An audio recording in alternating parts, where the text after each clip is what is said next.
the Healing Half with Mickey Spear, where we take 30 minutes or less to learn how we can dive into healing our own wounds, as well as helping others heal theirs. And tonight's show, you guys, which is all about faith after loss, and especially faith when we're angry after loss, is going to be so good, so healing, and I cannot wait for the message that my wonderful Uncle Tim has to share with us. But before we get to introduce him and hear all of the good wisdom that he has to say, I just wanted to quickly, really fast, say hello to those of you who perhaps haven't been on the show before. Maybe this is your first time. My name is Mickey Spear. If you're watching, whether live or as a replay, let Uncle Tim and I know in the comment section that you're watching. We'd love to be able to go back through and see who's all here and what questions or comments you have. But when I was 13 years old, my mom passed away from cancer, and I spent the better part of a decade pretending I was fine, keeping people at arm's length away, and really doing my darndest to pretend I didn't need help. And of course, that didn't work out great. And about that, almost a decade later is when all these things in my life started to crumble. And I couldn't really figure out why I was so overwhelmed and so emotional and just so stressed out all the time. And then it came out of the woodwork that was unprocessed grief starting to roar its ugly head. So I wanted to create a show now that I have been very blessed to have lots and lots of counseling and help and do a lot of research on this topic to help facilitate healing for other people in regards to grief, but other hard topics as well, like body image, anxiety, depression, all this stuff that's so prevalent, not only to help that within our own life, but also to learn how can we help other people better who are going through something we don't quite understand. So that's what this show is all about, you guys. I'm also a musician. I create workbooks. There's so much great stuff on the horizon. I can't wait to share it with you. But the big thing is, in order for you to stay on top of all things Mickey Spear and get all the resources, the show notes, the replays sent to your inbox, all you have to do is sign up for my weekly resource email. Head to mickeyspear.com. I'll make sure that's in the comments of the show for you to be able to stay in touch, because we got a lot of big, exciting stuff coming up. This show is going to be turned into a podcast, which is really cool. I've got the acoustic version of Light a Candle for Me coming out. So many things that I want to make sure you are aware of. And then, of course, last but certainly not least, as we kind of wrap up these live show seasons for 2021, I want to have a come together Grace and Space event virtually for everybody who's kind of hurting during the holidays. So make sure you're on that email list so you can hear all about that event, because I would love for you to be at it. It's low pressure, low involvement. You don't have to do anything. You just have to show up. And I would love to be able to have you there. So that's me. I'm going to stop talking about that and instead start to talk about faith after loss, which is something that, man, I feel like I'm going to let my Uncle Tim introduce himself here in just a second. But I know one of the biggest themes that I hear from people as I gauge the audience on, like, what questions do you have?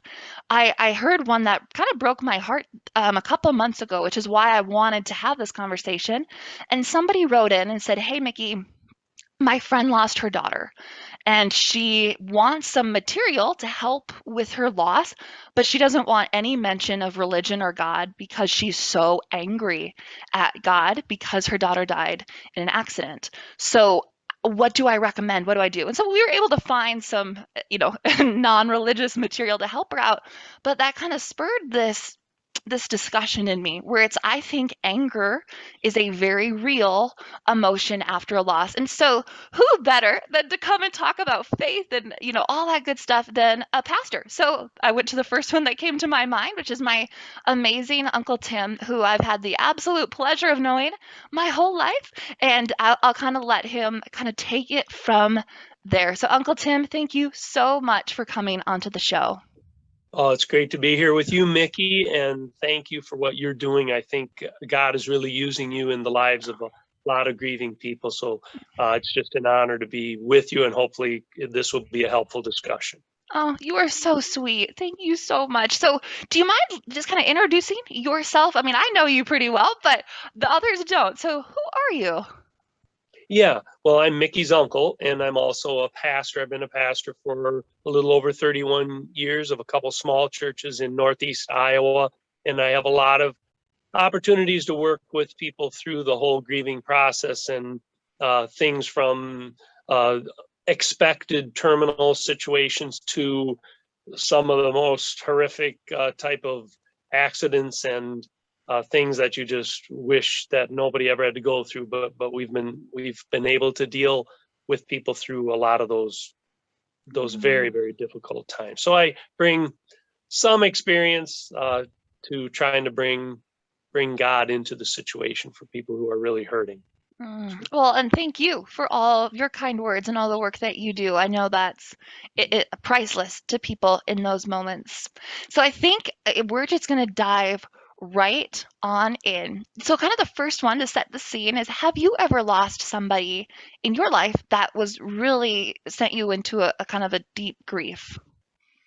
Yeah, I have been blessed so far. I know there's much more to come, but I've lost grandparents, friends, mother-in-law recently, but probably the one that has affected me most deeply, and it's not nearly as traumatic as you experienced, but when I lost my dad about 11 years ago, which was Mickey's grandfather, I just did a lot of life with him. I'd been with him for the last 20 some years of his life, living with him on the farm and just working together almost daily. And so his passing was a surprise. He had some health issues, but it was still shocking in a way. And then it just changed the daily life so much that's probably been the most impacting one on my life. But again, many others have gone through things that are much, much deeper and more traumatic. So I understand that and want to be sympathetic to that. Oh, well, that is so kind of you. And yeah, it's funny, whenever I think of Grandpa, it's almost impossible to separate the farm without thinking of you guys there because, they're so tight. So I'm glad that you guys got to spend so much precious time together. That's just awesome. So I think it's probably best we just jump right on into kind of the perhaps what sounds obvious question, but it's important to lay the foundation is why? Why does somebody typically lose faith? Not that all people lose faith, but if somebody is to lose faith, why would somebody lose faith after a big traumatic loss?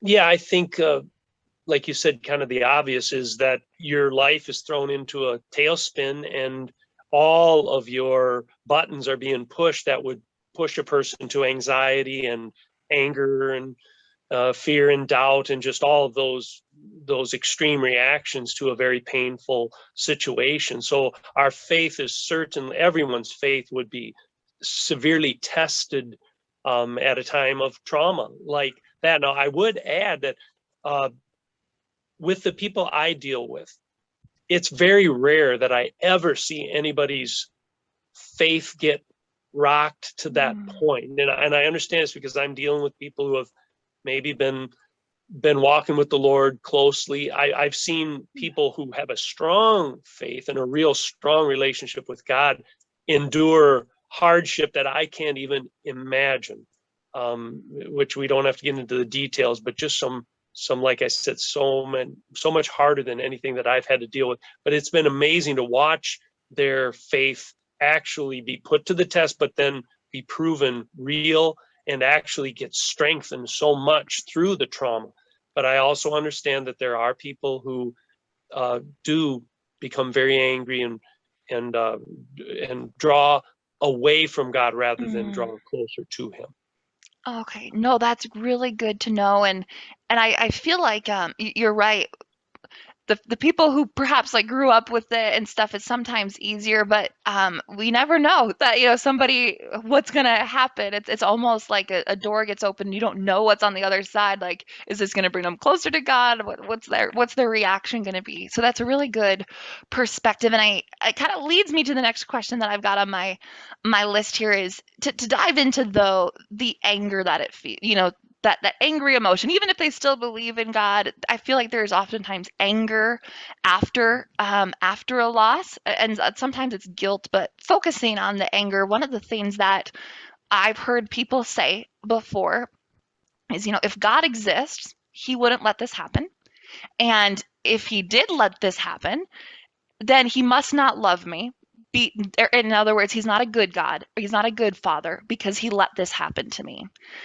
That's a common thing, and I feel like that's a thing that a lot of people struggle just even to get into Christianity or any religion, is just the concept that bad things happen on God's watch. And that's a really hard thing for people to kind of wrap their head around, especially when it's so close to home, when it's your child or something just so decimatingly awful.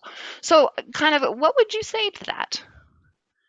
Yeah, great question. And you had already some good observations in there. Someone has said disappointment deceives. And I think behind the anger, one of the things that can be going on is the disappointment. This was not the way anybody wanted it, and yet it happened. And so, but I think those expressions of that grief in questions like, well, God must not exist or God doesn't love me, all of those types of responses are based on falsehoods.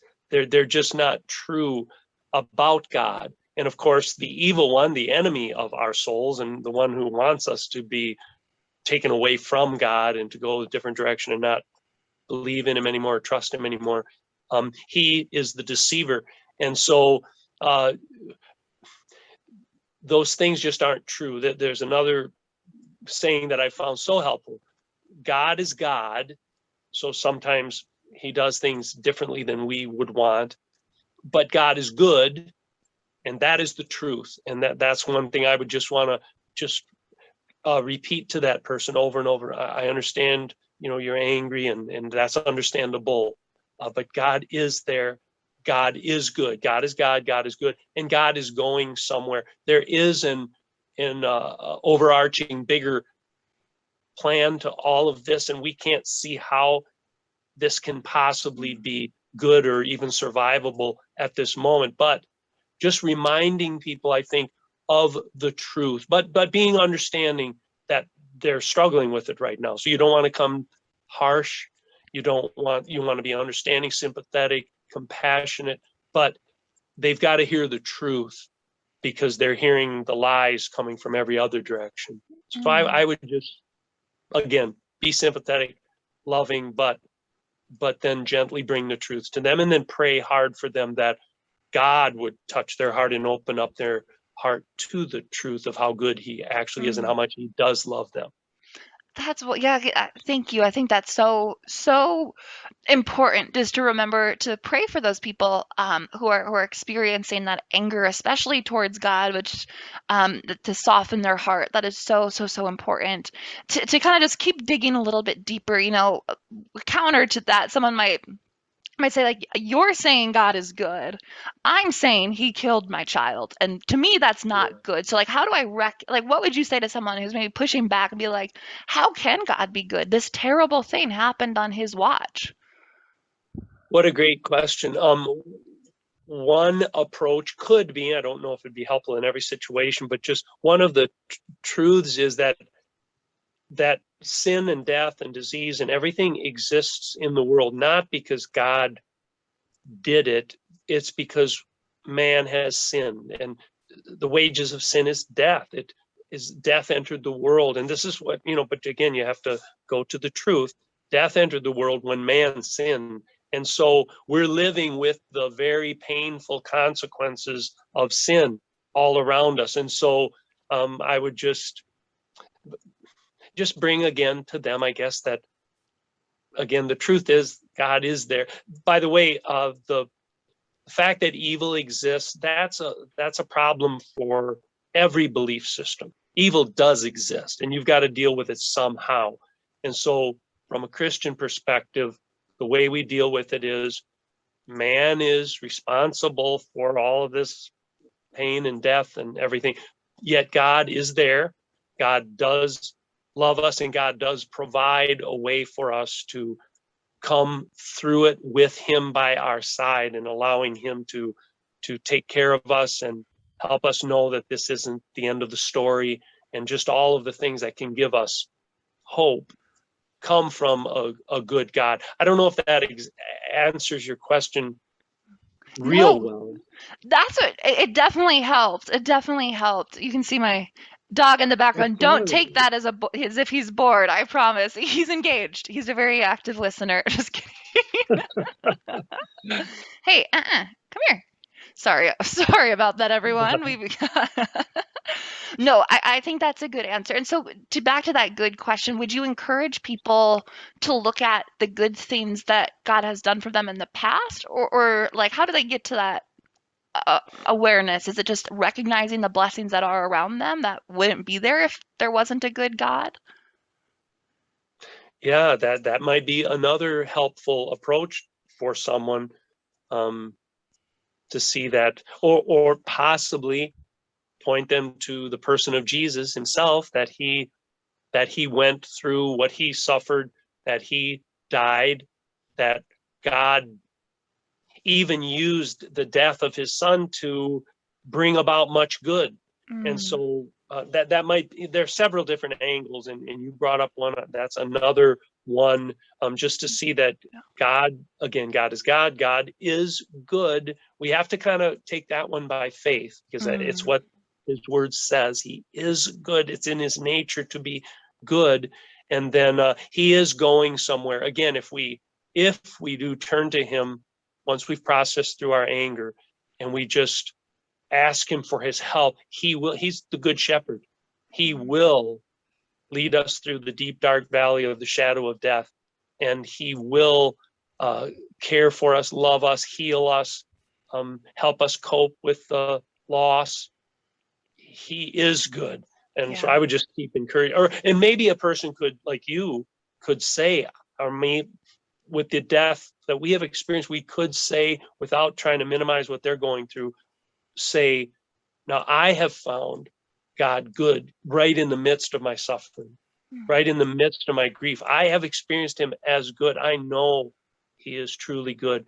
And I know that he's using this for good in my life. And as hard as it is, yet I can minister to other people. I can give mm. them the comfort of God, because he's the God of comfort. And he wants me to receive his comfort and then be able to share that comfort with others. And so maybe our own testimony of Mm. how God has helped us could really, really help.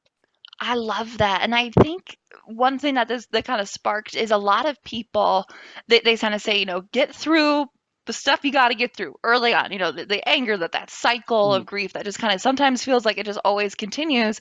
But there's actually a lot of people now talking about how can we go past that. They're kind of saying it's like the sixth stage of grief is gratitude, and finding value in that person, and almost what have I learned from their loss and what am I doing with what I've learned.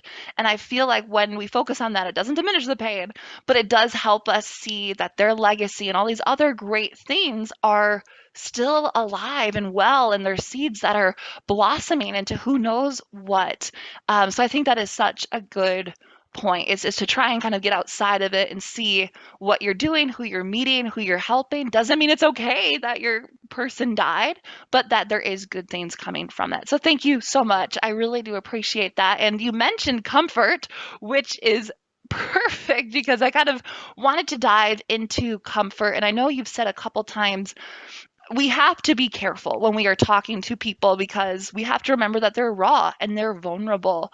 And so sometimes, saying things that maybe are matter of fact to us are not going to go over super great with somebody. So, what have you found as you minister to folks that are angry, whether it's about death or really anything else, that they have found comfort in? Yeah. Um, I, you point out so well that you have to be so careful with what you do say, because we may think it's really comforting to know this truth about God, and they may be, like you said, so raw right now that they're just not ready to hear it. So I think one of the main things that has been helpful is to be present with them, just to be with them, to tell them that you're sympathetic, tell them you're so sorry for their loss.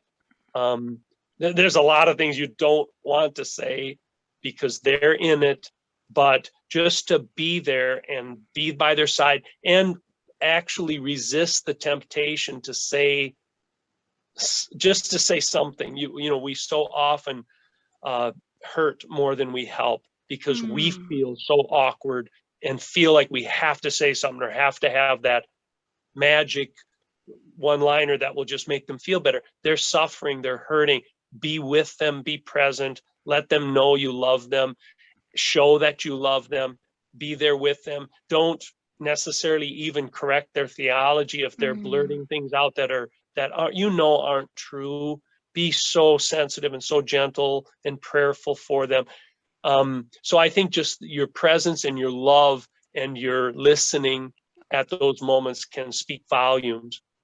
And then prayerfully, as things progress, and you think they're raising questions, they're expressing their anger in ways that aren't at all true, maybe just gently offering to them then some of the true things about God that will eventually help them, but just not to do any of this stuff prematurely.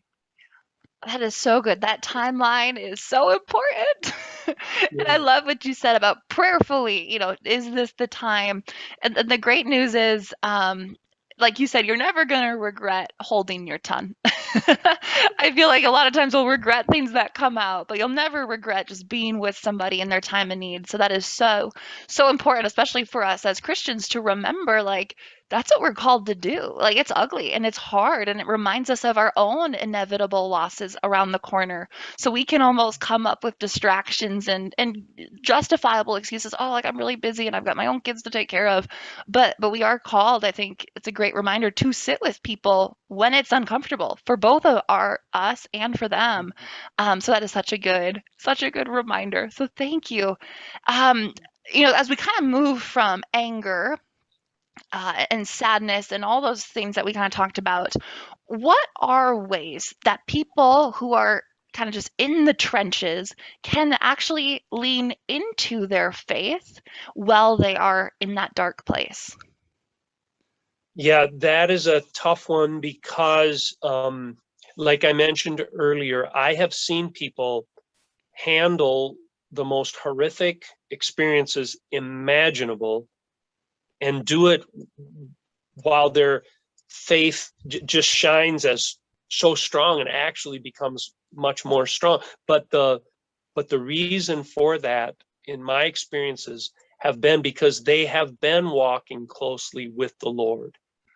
And so what I would tell everyone listening is, even if let's just say you're not going through intense grief right now, then I would say now is the time to draw near to God. Don't wait until you're hurting. Strengthening our body before, if we're going to go into some athletic competition, don't wait till you're injured to start to strengthen your body and train. Do it now so that you're ready. Because like you said so well, Mickey, it is right around the corner. It's going to happen.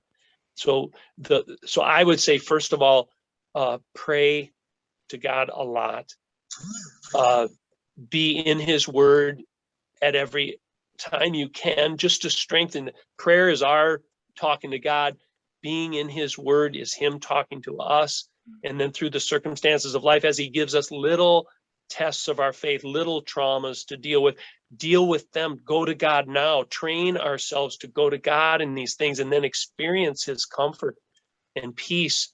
Then when the big thing happens, you're ready. So that's one avenue, is right now, draw near to God now. But then there's the person who just gets blindsided by it. And maybe their faith isn't super strong. And so for that person, I would say just go to Christian friends like you and what we have talked about, people who will just love you, be with you, walk through this with you, not say too much, but speak the truth to you. And then eventually go to Christian counselors, which can just be friends or a pastor, who will gently, lovingly share the truth with you to help you process through it truthfully. And then, of course, just draw near to God and the fellowship of others. All of those things just to bring you closer, like you said, leaning into it, go closer and closer to God, because that is ultimately where you're going to find the healing, is through Jesus himself. So I Mm. don't know if that, Yeah. any of that makes sense. Oh, it absolutely does. And I loved what you said about start now. And I read this really interesting book called Habits, and it was all about how like forming habits and forming routine it's hard work, and there's like things in your brain that have to get overwritten in order to actually quit a bad habit and replace it with a good habit. And so I think what a good reminder for all of us is to try and incorporate that faith strengthening activities into our day now. And one word that kind of has been on my mind a lot lately is we know God is faithful to us, but in what ways am I being faithful back? And for me in this journey of music and podcasts and all that stuff, it's like an everyday battle of like I need to make sure I go and read my Bible, which is not the easiest when you're busy and you just want to sleep in and you know all that stuff. But if it's non-negotiable, that's me being faithful. So that's one way like I'm doing or trying my best to do that in my life. But then also for those of you guys listening are like, what does this look like in my own life? For me personally, just with this on this dream that I have is just being faithful in the sense that like I'm not a movie star yet. I am not on pop radio yet, even though I have these big goals and these big dreams. So me being faithful to God with what he has put in front of me, even when I don't see the numbers that I want. Faithfulness is coming back even when it's hard. And I think that's just such a good thing for all of us to keep in mind is get to that Bible. I love journaling too. I think, when you talked about like bring your thing to God, some people say, how do I do that? To me, I just like to write it out, dear God, and just write everything on there and then pause and then see if you're hearing anything back. Is there anything you'd like to add to like how people can bring their problems to God? I feel like that might be a new concept for some folks here. Yeah, that's such a good question.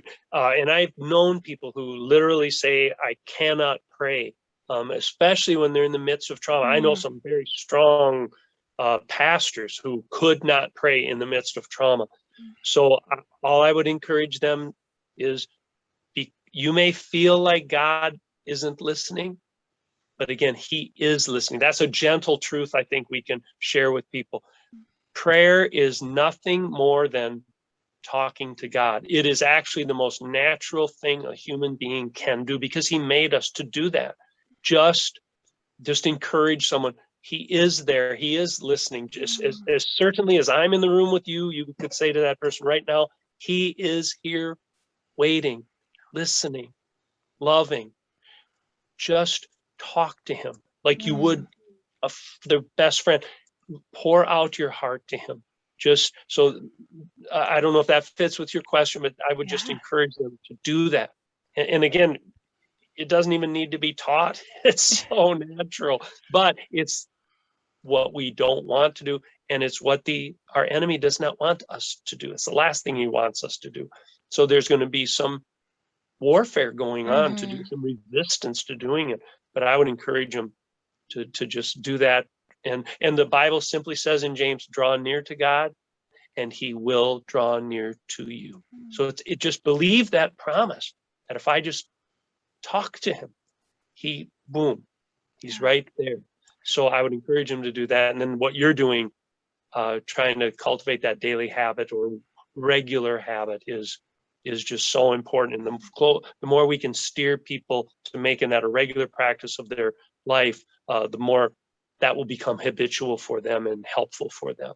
Oh, that's wonderful. And I think you bring up a good spot. I think people almost, if they're feeling resistance with coming to God, it's not because there's an issue with God. It's because of what you were taught or what somebody told you. It's like you almost have to unlearn the bad Mm. stuff because it's natural to just talk. And I think it's also a good reminder some people from certain denominations are kind of taught about like bringing their best foot forward and having to like kind of talk to God in a very formal way, and I hope everybody knows like God wants you to bring your problems, and if that means you are angry and you are screaming and you are crying, that's okay because you're at least talking and screaming and crying at God.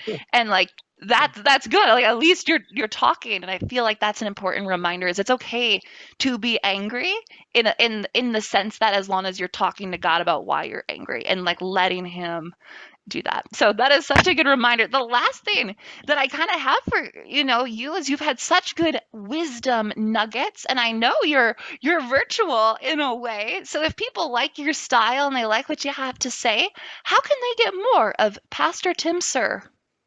Yeah, I think the easiest way would be the First Congregational Church of Cresco Facebook page. So it's First Congregational Church of Cresco. On the Facebook page, my Sunday morning services around 11 o'clock Sunday mornings are live, but then they're on after that. And then on Wednesday afternoons, I do a midweek meditation, which is just a 10 or 15 minute, connecting time during the middle of the week.